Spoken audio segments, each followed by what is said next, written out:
বেয়রাক্টর TB2 হল তুরস্কের প্রতিরক্ষা শিল্পের একটি অন্যতম গর্ব, যা বেকার টেকনোলজিস দ্বারা তৈরি একটি unmanned aerial vehicle wave.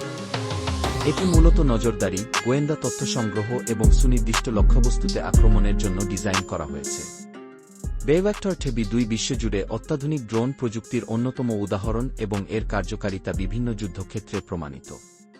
বেয়রাক্টর TB2 এর কার্যকারিতা: গোয়েন্দা ও নজরদারি। এটি শত্রুপক্ষের অবস্থান শনাক্ত ও নজরদারিতে ব্যবহার হয়। অস্ত্র হামলা: সুনির্দিষ্ট লেজার গাইডেড মিসাইল দিয়ে লক্ষ্যবস্তুতে আক্রমণ করতে পারে।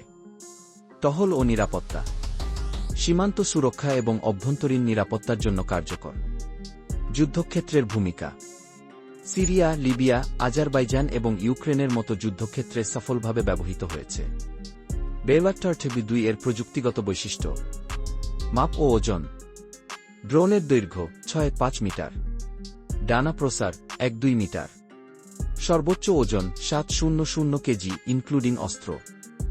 ইঞ্জিন: এটি 100 হর্স পাওয়ারের একটি পিস্টন ইঞ্জিন দ্বারা চালিত। উড়ান ক্ষমতা: সর্বোচ্চ উচ্চতা 25000 ফুট, ক্রুজিং উচ্চতা 18000 ফুট, টানা উঠতে সক্ষম 2-7 ঘন্টা।